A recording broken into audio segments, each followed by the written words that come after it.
Merupakan sedan yang berasal dari Jepang, merupakan lawan terberat dari Toyota Camry, merupakan salah satu sedan yang legendary dari Honda.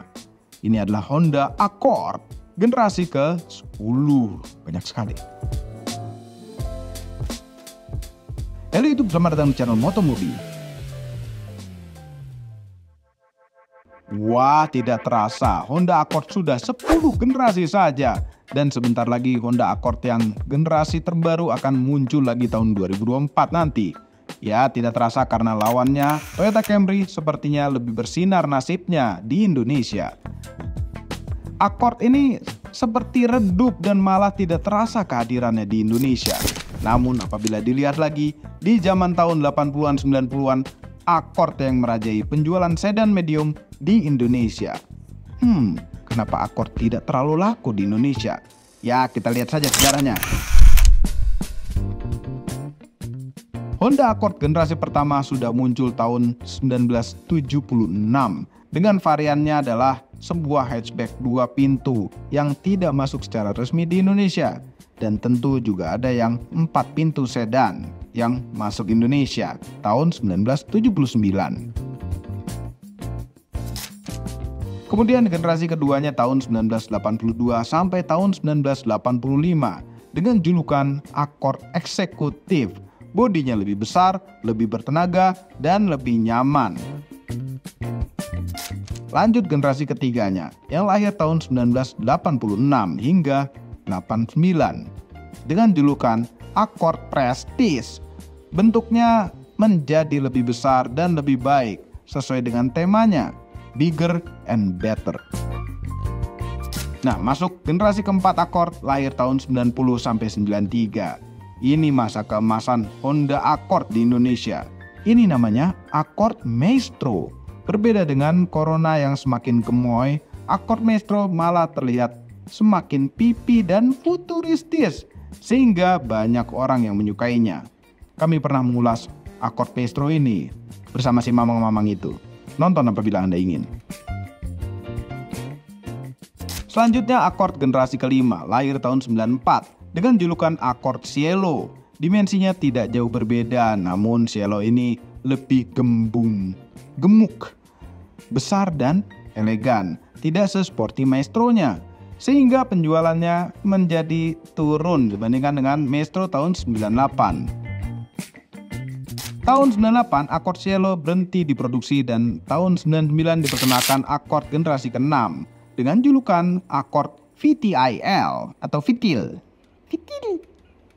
Bentuknya kembali pipih dan terkesan sporty. Dan pada saat ini Accord menjadi naik kelas dari compact sedan menjadi mid-size sedan. Lanjut generasi ke-7 Honda Accord yang terlahir tahun 2003 sampai 2008 merupakan titik di mana Accord menjadi suram karena Toyota Camry lebih bersinar di Indonesia. Camry ini semakin terkenal karena dipakai oleh para menteri dan pejabat, sehingga ya Accord semakin tidak kelihatan di radar masyarakat. Walaupun begitu, Honda Indonesia masih juga jualan Accord. Tahun 2008 sampai dengan 2012 muncul generasi ke-8-nya dengan bentuk bulky dan ke BMW-an yang sepintas mirip BMW, serta dikenal dengan sedan yang pelit fitur sehingga mulai ditinggalkan. Di tahun 2013, generasi ke-9 hadir di Indonesia. Lagi-lagi mirip BMW yang dikawinkan dengan Lexus yang depannya pipih serta bagasinya lebih tinggi dan terlihat menggembung. Kami kurang suka desainnya. Dan ini dia, tahun 2017 lahirlah Accord generasi ke-10 seperti yang akan kami review pada video ini. Ya, kami lumayan suka bentuknya. Salah satu Accord yang berbeda dengan yang lainnya, walaupun masih sedikit ada BMW-nya. Ini dia generasi ke-10. Ya memang udah lama keluarnya, cuma baru dapat kesempatan mereview ini karena ini adalah barang dagangan Auto High yang kami pinjam. Jadi kalau Anda tertarik mobil ini silakan langsung kontak ke Auto High. Accord bentuknya ini elegan sekali ya. Pas lagi warna hitam, terlihat panjang dan tepuk-tepukannya terlihat lebih maco. Honda masa kini modelnya. Civic juga model-modelnya kan seperti ini. Tapi ini seperti Civic besar jadinya. Cuma yang problemnya itu adalah mesinnya.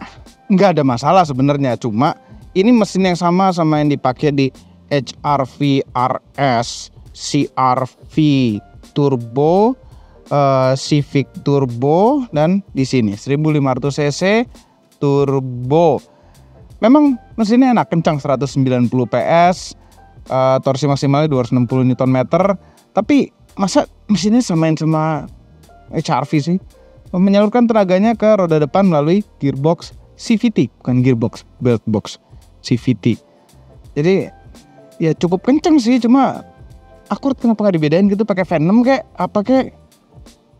Panas banget. Ada radarnya. Tuh, Honda Sensing tulisannya. Ini ada chrome besar di sini. Panjang mobil ini 4.894 mm. 2.830 mm. Nggak nyampe 5 meter, masih sedan medium size. Nah, bicara soal sedan ya. Sedan itu mulai tidak populer sekarang, semuanya pada beralih ke crossover. Makanya sedan-sedan itu mulai ditinggalkan. Seperti ini sudah mulai langka. Dulu tuh Accord tuh spesial sekali. Ini sekarang jarang terlihat di jalanan, bisa jadi mobil langka. Kunci mobilnya seperti ini, kecil, seperti pada umumnya kunci-kunci Honda. Plat nomornya B88W. Kita lihat bagasinya. Kali aja nyoba-nyoba. Enggak. Power bagasi. Bagasinya lega sekali, besar sekali. Ini kayak kita menculik 3 orang di 4 deh. Muat kayaknya. Slip sini. Muat. Dan nggak bisa dibuka dari dalam gitu. Nyuliknya pas, tapi bisa buka ini sih jok. Jadi kalau bawa benda yang sangat besar sekali, kita bisa tarik ini untuk melipat jok belakang. Cuma satu sisi. Oh, jadi satu, dia nggak belah. Jadi satu dia. Terus ini armrestnya. Oh nggak, ini bisa dibuka dari dalam aja. Ini bisa bawa apa? Meja setrikaan, meja biliar, enggak deh. Udah, bagasinya gitu aja. Simple kayak Accord zaman dulu. Wah, panas ya. Kita mau masuk mobil. Kunci dulu. Nyalain dulu. Sini ya. Nyala. Jadi kita masuk ke dalam, udah mah adem. Cuma posisinya masih terkunci ya mobilnya ya. Kita harus tetap buka kuncinya dulu untuk masuk ke dalam. Oke. Ini belakang posisi nyetir kami, tinggi kami 174, dengkul dengan jok depan, jaraknya sejengkal, kaki masih bisa nyelip di bawah jok depan. Headroomnya agak dekat sebenarnya, cuma masih belum kena, walaupun duduknya agak tegak. Tapi senderannya tuh lumayan nggak terlalu tegak sih, masalahnya cuma di dudukan bawah ini. Andai belakangnya ini lebih tenggelam lagi pasti enak. Kalau ini masih agak rata bawaannya tuh, ya duduknya nggak kurang mewah gitu rasanya. Armrestnya, ya armrest ada 2 cup holder. Dulu seinget kami tuh Honda tuh harusnya nahan segini ya armrestnya. Apa dia jatuh ya? Harusnya nahan gini tuh, nahan tuh pas tingginya. Oh, ini jatuh. Ini bisa buat akses ke bagasi yang bisa dikunci ternyata. Duduk tengahnya, ini ada pos tidur ya di bawah sini. Walaupun ini front wheel drive, tapi tetap ada pos tidur ini. Mungkin persiapan buat versi all wheel drive-nya di Jepang atau buat knalpot. Kalau duduk tengah, kepalanya kejeduk. Harus agak selonjor dikit duduk tengah. Ini terus sudah naik turun. Ada tirai. Kanan kiri, ini empuk-empuk. Panel kayu-kayuan. Ini juga lapis kulit. Ada tempat botol, tempat naruh, kantong di belakang jok depan. Blower AC belakang, nggak blower sih, ini sambungan dari AC depan, tapi ada ventilasinya di belakang. Ada colokan USB biasa 2, bukan USB-C ya. Kalau bos-bos, duduknya kan sebelah kiri, dia pakai supir. kita bisa majukan dari tombol ini. Praktis sekali tombol ini, kami suka. Pertama kali kami lihat ini di sedan seperti ini tuh di Camry sebenarnya. Kita coba seberapa lega kalau bos-bos duduk belakang. Ya ini bos-bos Accord tuh begini.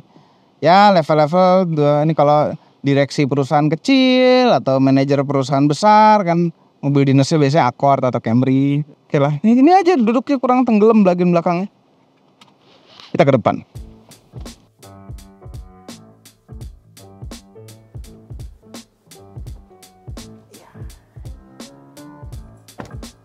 Dashboardnya terlihat bagus, sebenarnya ada mewahnya sedikit, cuma agak konvensional aja kami ngelihatnya. Gak apa-apa, kami suka-suka aja konvensional, semuanya empuk, panel-panel kayu, lapis-lapis kulit, semuanya. Ini juga empuk bagian bawah kecuali ini. Setirnya lapis kulit, ada head unitnya. Tombol start stop engine-nya ada di sebelah kanan, ada lampu warna merahnya. Dan ini sangat dimuliakan sekali sepertinya, nyalain ini tuh kayaknya lebih hidup gitu rasanya. Ada sunroofnya, bisa dibuka, bisa tilting aja nih buat kampanye. Kalau anggota DPR caleg-caleg bisa juga pakai ini. Spion tengah auto day night. Head unitnya ini ya touchscreen, tapi ini suatu layar cuma nggak terlalu besar. Dia Honda zaman now, ada trip komputernya, deck fisik, kami suka ada tombol fisik kanan kirinya.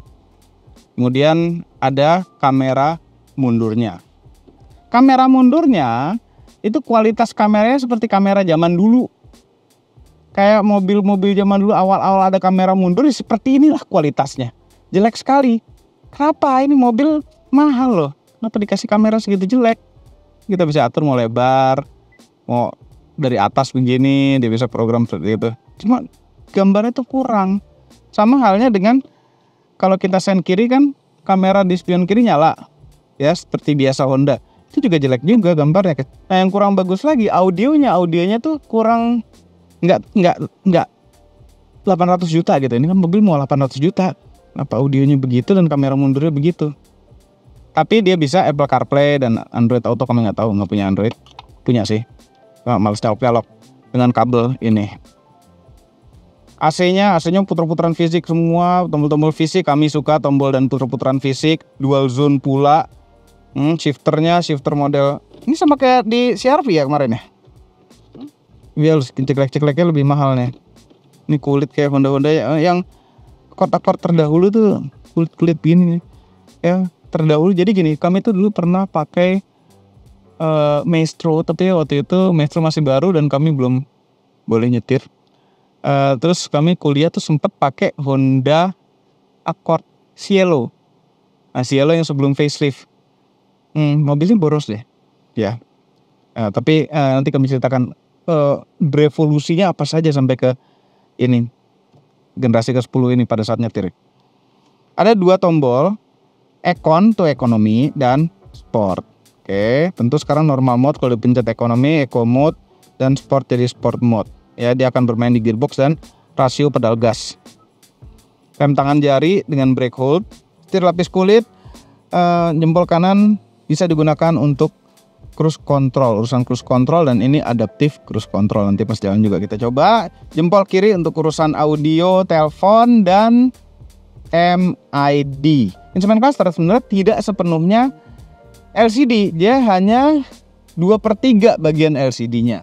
Jadi speedometer itu pakai jarum biasa, bensin dan temperatur itu pakai bar-bar LED biasa, layarnya hanya di sisi kiri dan tengah. Ngubah-ngubahnya pakai jempol kiri ini. Bagus ya kalau mau beli, ingat ke auto high, kilometer baru 9.293. Ya 9.300 lah setelah kami pakai. Ada 2 buah memory seatnya, buka bagasinya tombol ya di sini, bukan iklan. Ada tombol sini untuk buka bagasi. Ada 2 buah memory seat, berarti ini electric seat full, naik turun depan dan belakang. Ada lumbar support juga yang posisinya bisa diatur. Setirnya bisa tilt, bisa teleskopik. Ini jok kalau diturunkan habis, kan biasanya paling rendah kalau nyetel jok. Kalau turunkan habis itu rendahnya rendah sekali. Jadi pandangan kami ke arah setir masih atas sini berbahaya. Jadi untuk nyetir mobil ini posisinya lebih tinggi. Jarang terjadi nih. Jadi mobil ini bisa disetir oleh orang yang sangat tinggi sekali. Oke, kepraktisan. Ini bisa naruh sesuatu. Dari zaman Maestro udah ada nih begini-gini nih buat naruh koin. Nah, ini harusnya bisa ditutup, buka tutup. Nah, untuk kerapihan ada colokan USB biasa untuk nyambung ke head unit. Tadi Apple CarPlay, 12 volt power outlet, bisa tutup. Nah, ini di bawah ini ada wireless charging. Ada 2 cup holder, konsol. Nah, ini konsol ini ada tray-nya, lumayan gede konsolnya. Yang ada colokan USB lagi di dalamnya. Kita lihat pajaknya berapa ya. 10.600.000 per tahun. Ya, oke lah. Lacinya lumayan besar, kayak murah. Joknya jok kulit ya. Ini pasti ada lampunya, sudah pasti. Kecamatan.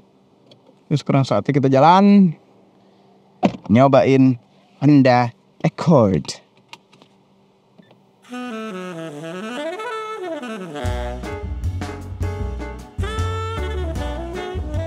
Keluar kantor mobil. Mobil ini nggak kecil ya, nggak kecil-kecil amat. Ini pas. Cuma masalahnya radius putarnya itu nggak seindah itu. Andai radius putarnya itu banyak kecil, enak pasti keluar masuk parkiran pakai ini. Ini agak-agak kurang kecil. Heran. Honda tuh kebanyakan gitu tuh masalah radius putar.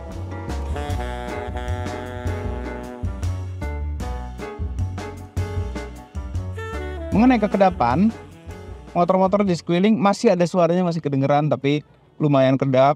Katanya ada noise cancellingnya di mobil ini, jadi bisa melawan suara-suara dari luar, tapi ya masih ada kedengerannya. Ya cocok lah sesuai harganya untuk urusan kekedapan. Rasa-rasa pada tangan kita gimana?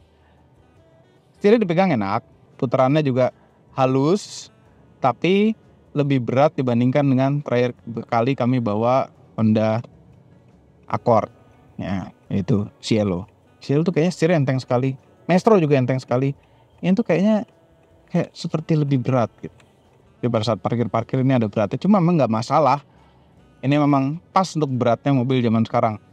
Tidak direct, ini lebih ke arah nyaman. Rasa setirnya, remnya juga rasanya cukup mewah. Biasa rem Honda tuh feelnya agak kurang enak, ada kerasnya. Kalau ini enggak.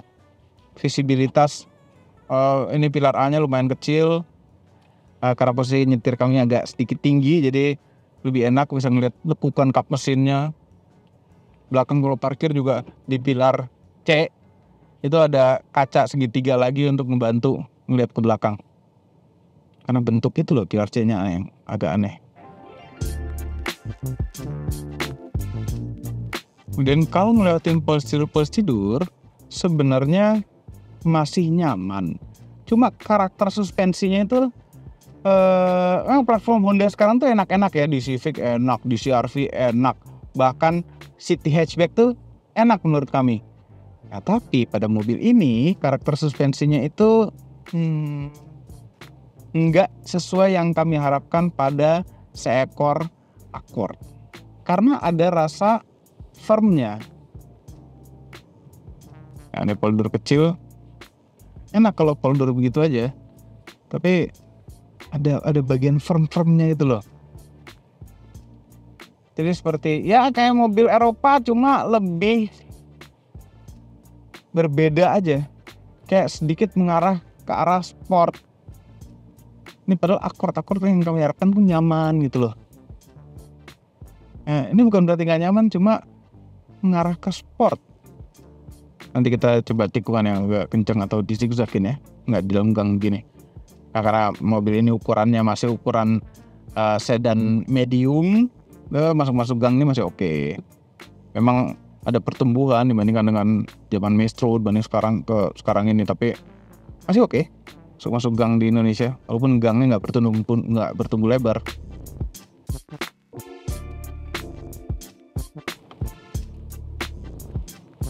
Tapi lumayan, directness lumayan sih, tapi nyaman gitu setirnya. Feedbacknya kurang, cuma ada directnya, ada miring, tapi buat Accord ini stabil.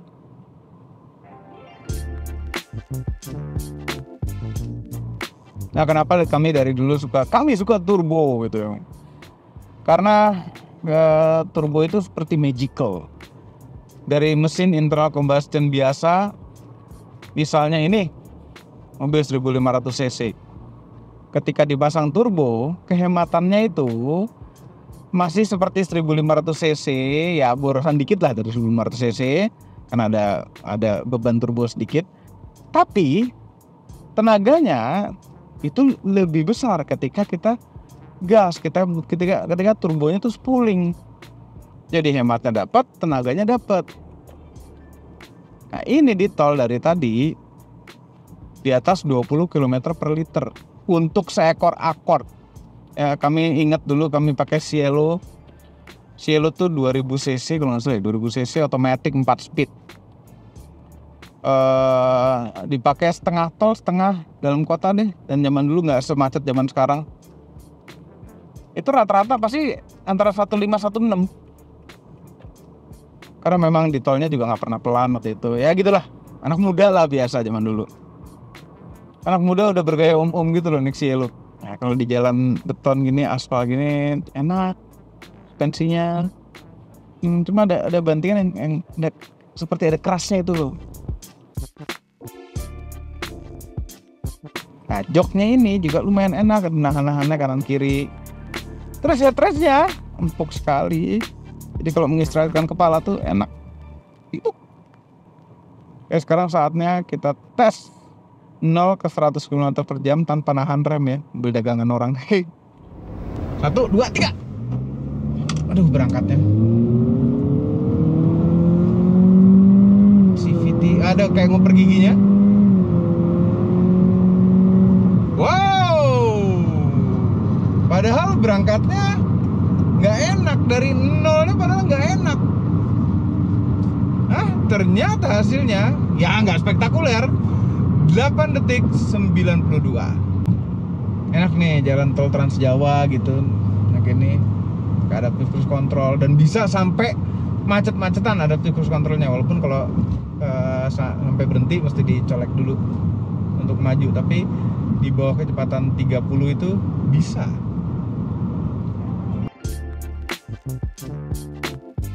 Overall mengenai nyetirnya Honda Accord, nyetirnya sih enjoy aja ya, tapi nggak spesial, kurang spesial tuh rasanya. Sayangnya begitu. Ya memang kelas sedan yang ini tuh nggak segitu spesialnya ya. Namun sebenarnya ada yang bikin spesial. Dulu harga Honda Accord, Toyota Camry itu sekelas dengan harga BMW seri 3 dan Mercy C-Class. Namun di Accord dan di Camry mendapatkan lebih daripada apa yang didapatkan di seri 3 dan C-Class.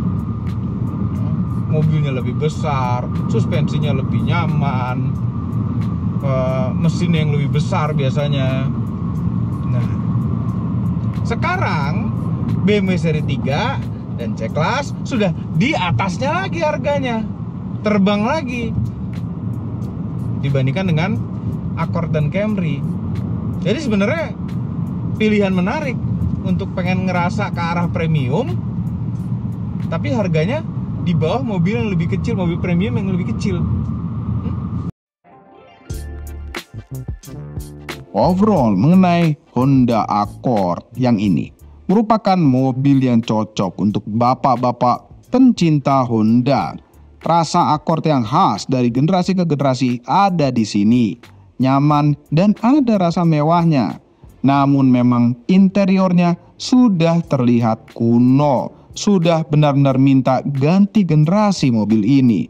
Mudah-mudahan generasi terbaru Accord masuk Indonesia dan Accord tetap ada di Indonesia. Jangan di stop. Kalau enggak, Camry jadi tidak ada lawan.